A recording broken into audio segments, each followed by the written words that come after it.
How often have you stood looking up at more jet trails than you ever remember seeing before? Unlike normal contrails, which are usually short in length and short-lived, these thick white plumes linger for hours.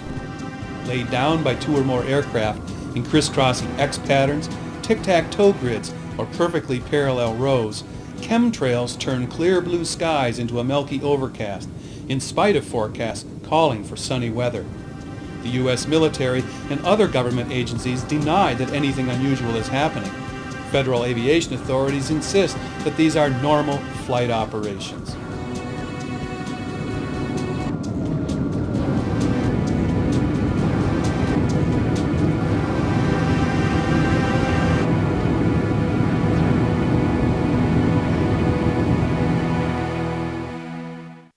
But in March 2000, when the U.S. Air Force grounded hundreds of KC-135 jet tankers to fix problems in their tail feathers, chemtrail sightings across the United States dropped from 24 locations to just 2. As the big jets were returned to service over the following week, chemtrail activity climbed right back to previous levels. Someone is stealing our skies. You know it's not passenger planes making these patterns, for these close crossing aerial formations often take place far from charted airways or navigational beacons and break all the rules regarding the permitted proximity of commercial aircraft. Watch carefully and you can see artificial overcasts being made by 3- and 4-engine jet tankers, usually all white or sometimes silver in color. Even individual commercial planes, such as this MD-80 airliner, have been observed with unusually thick trails coming from their tail or wing-mounted engines.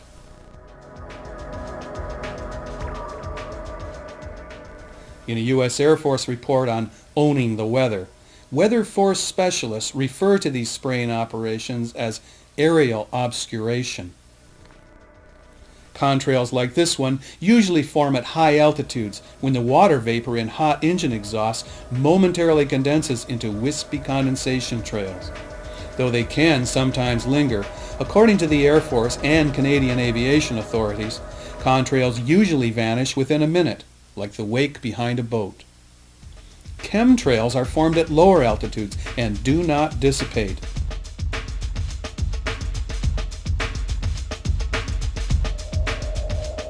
These broad white ribbons are often observed below aircraft flying at higher altitudes that leave no contrails at all.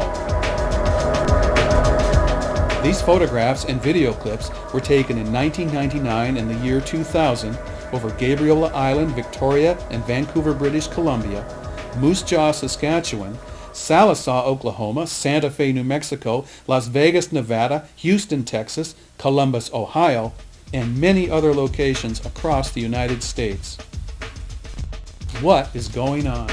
After 20 months of research by this investigative journalist and some dedicated researchers, we still don't know for sure. But we do have some compelling clues.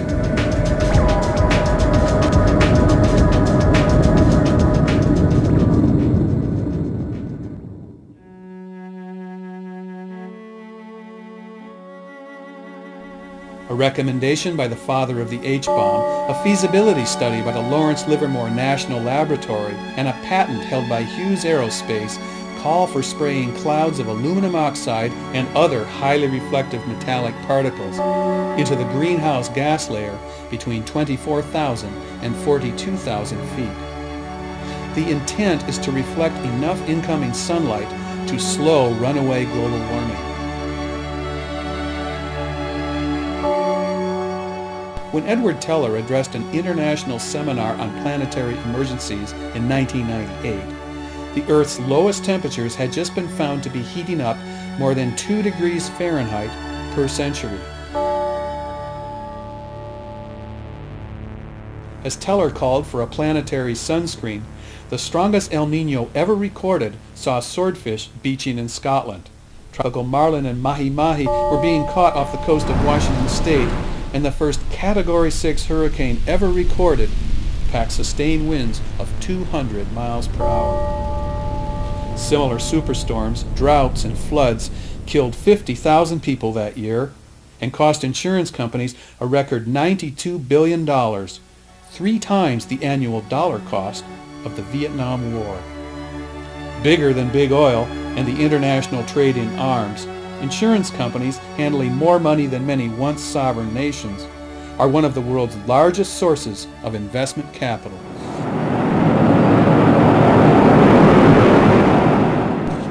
Reeling from catastrophic storm losses, up 1,500% over the previous decade, this powerful lobby pressed Ottawa, Washington, and Whitehall to turn down the heat on global warming.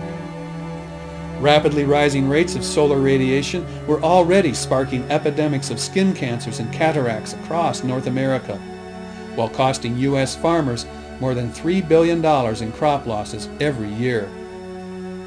The choice was stark. Disregarding the potential economic benefits of converting to clean energy, Lawrence Livermore calculated that cutting back fossil fuel burning 20% to 1990 levels would cost the U.S. economy $100 billion a year.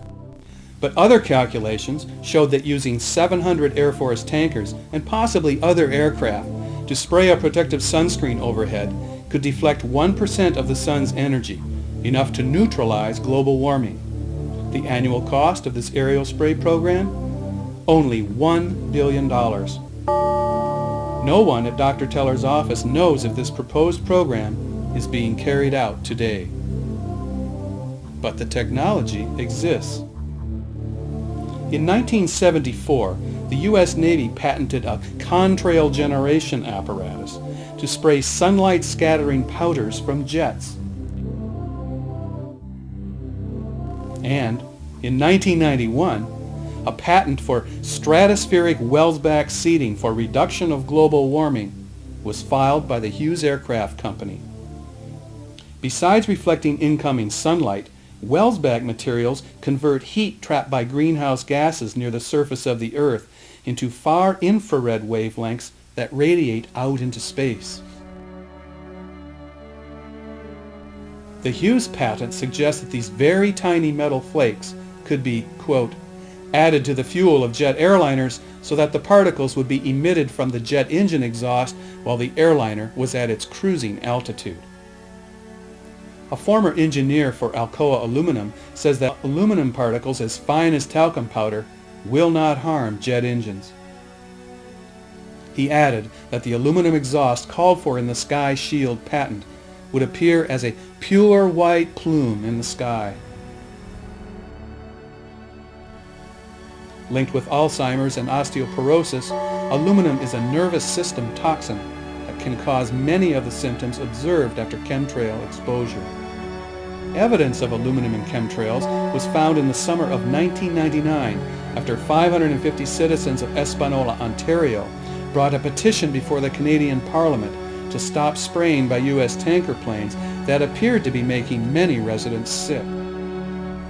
At a public meeting on chemtrails, the Ontario Ministry of Environment refused to release their air quality readings, but independent laboratory tests of rainwater samples taken after heavy aerial spraying found levels of aluminum particulates 7 times above permissible safe levels.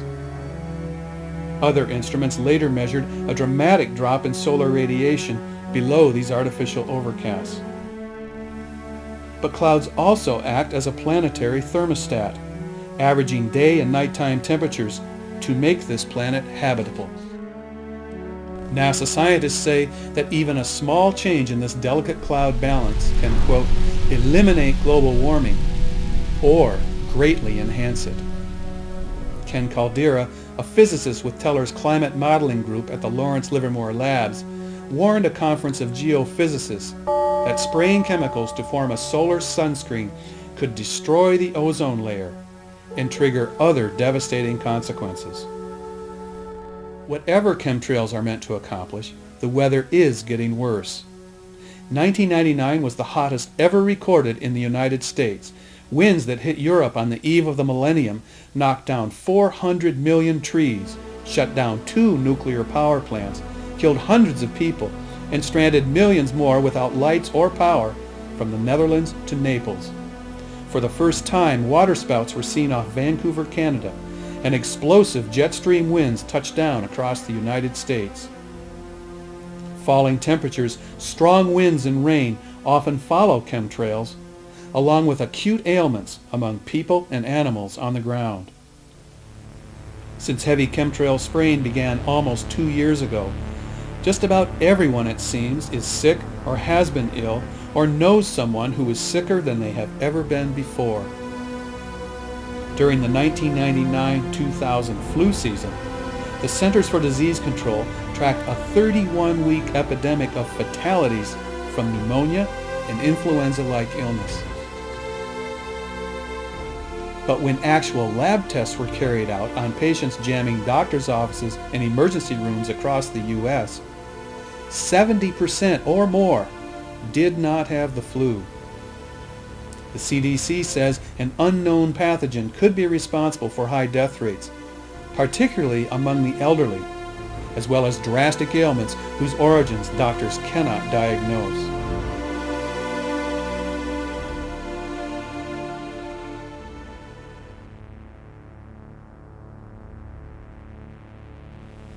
Thousands of eyewitnesses report sudden symptoms of joint pain, nosebleeds, severe headaches, twitching eyelids, upper respiratory distress, earaches, asthma attacks, gastrointestinal bloating and pain, inability to concentrate, extreme dizziness, fatigue, and memory loss, contracted immediately after heavy chemtrail spraying.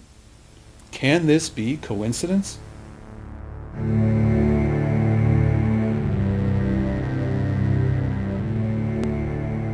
Government-sponsored 1-800-FLU reporting numbers suggest that the spread of these illnesses is being tracked, just as similar outbreaks have been monitored during 50 years of covert open-air biowarfare experiments on U.S., UK, and Canadian cities.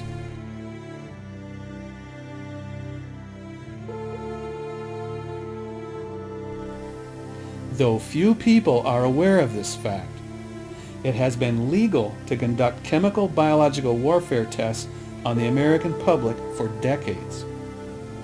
Amended in 1997, Title 50 stipulates that Congress must be notified and informed consent obtained from each test subject in advance of these experiments.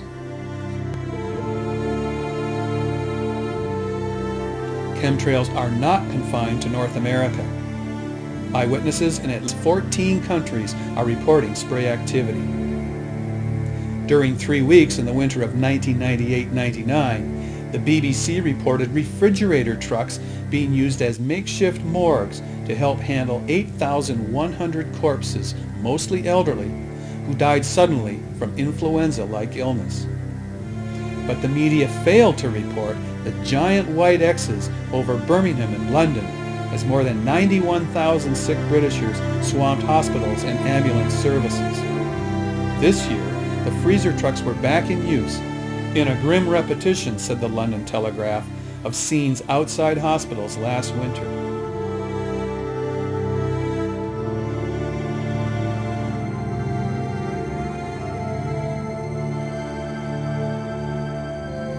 Once you accept that chemtrails are not contrails, the realization sinks in that the Earth and its inhabitants are being subjected to unprecedented experimentation without our knowledge or permission. In the face of official denials that anything suspicious is going on, the internet and radio airwaves are rife with anxious speculation. Some say the chemtrails are intended to kill us all. Other observers insist that the disorientation and lethargy resulting from chemtrail exposure is intended to make citizens compliant to the New World Order and enslave us all. Based on the evidence presented in this video, the producers believe that the most plausible explanation for this massive aerial spraying is a planet-wide, high-tech campaign against catastrophic climate change. If this is true, such a desperate Band-Aid solution disregards the fundamental causes of global warming in order to protect powerful financial interests by permitting pollution and profits as usual.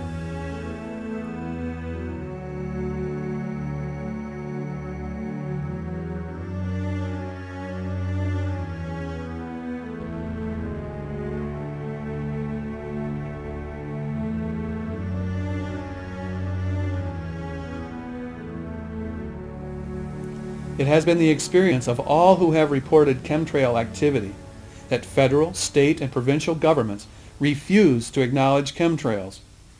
Though denials come from every level, authorities responsible for public health, safety, and the environment say they will act when forced by the public to do so. If public pressure is the key, then the most effective action is to alert people to what is taking place right over their heads.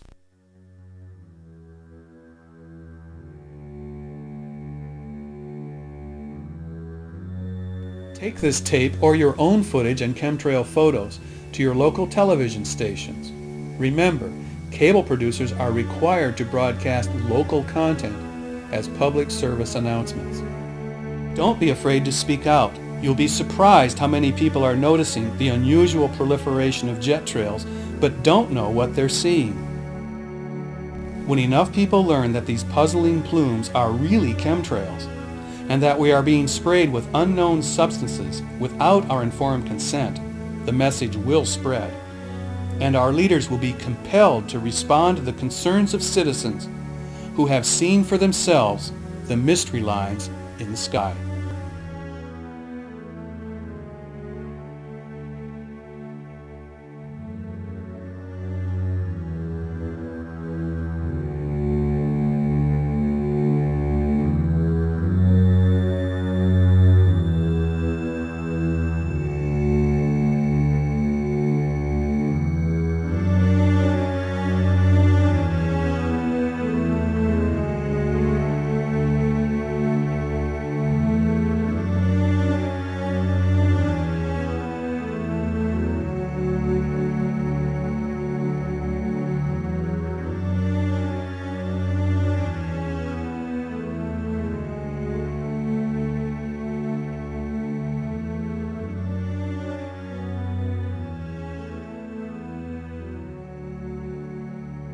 Chow. Love those dog stories. It sounds like a government plot hatched right from the X-Files. But some say this is fact, not fiction. I know something is not normal, and we just want to know what it is.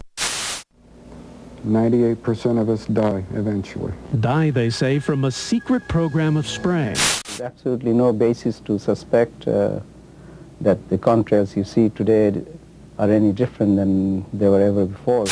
Eventual elimination. I feel that what they're doing is experimenting in the disbursement of bioagents and poisonous toxins. There are a lot of people with spare time, and sometimes they let their imagination get away with them. God help us.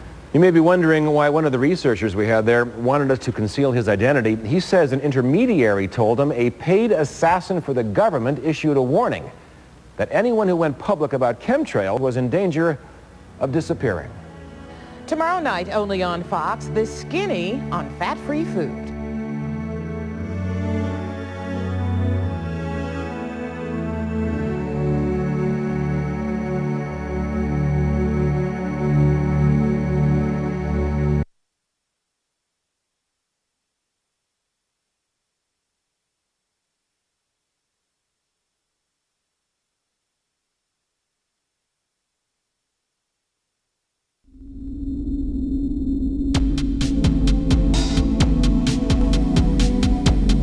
I first became aware of Will Thomas and his work in 1989, when my wife Sephora and I contributed a piece of street theater to a dioxin protest Will organized at a nearby pulp mill. We followed with interest his reports from Kuwait during the Gulf War, and were later deeply disturbed by the video he made documenting the oil spills and environmental destruction that was minimized by the mainstream press. Will's commitment to his work impressed me, and when he told me about chemtrails, I believed him. When my wife and I flew to England in September of 1999, I videotaped these trails from the airplane as we circled over London. I thought they might be the chemtrails Will was talking about. But all of this footage was shot purely as tourist video in Birmingham and then in London. I didn't notice the chemtrails while shooting or even while watching the video at home. Only after we began this Chemtrails video project did I really see what I had inadvertently shot in England. As an artist, I pay a lot of attention to the sky, having learned to paint clouds in considerable detail and complexity. So it came as a big surprise that I had been completely blind to what I was taping that day.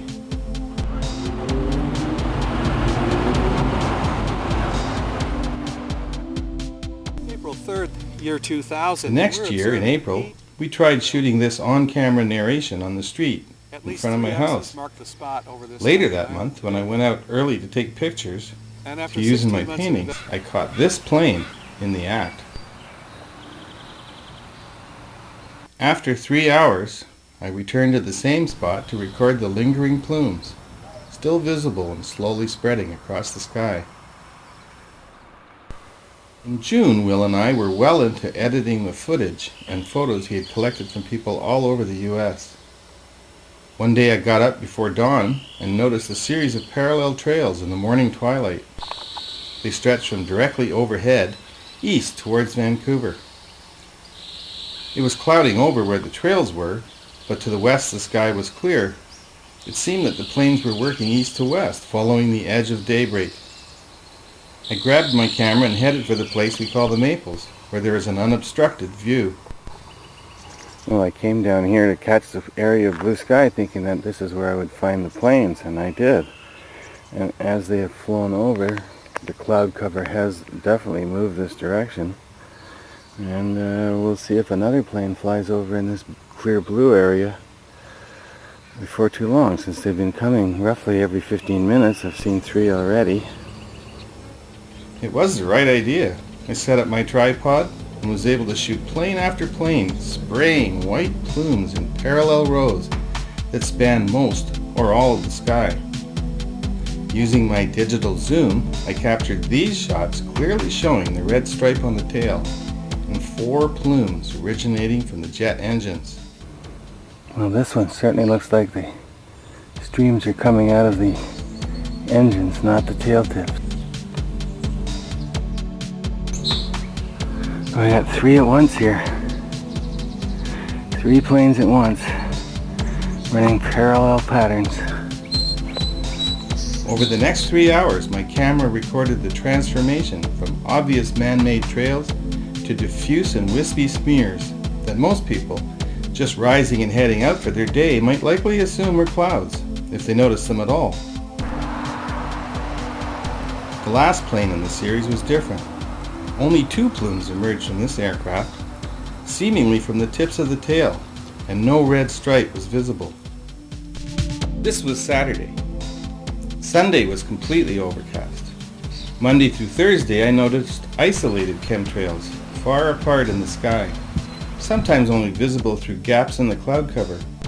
Here we are 4 days after the last fairly intense spraying. I'm getting up here early in the morning and there's just this one lone trail across the middle of the whole breadth of the sky. On Friday, under a bright blue sky, I returned to the Maples to document another extensive spraying session involving several planes. Since then, I have noticed chemtrails many times, not always with my camera available. As I would point chemtrails out to other people, there have been a variety of responses. Some were quick to acknowledge that they had also noticed this activity. Others reacted with stubborn skepticism or fearful denial. I have proof enough for me. There's something happening here. What it is ain't exactly clear.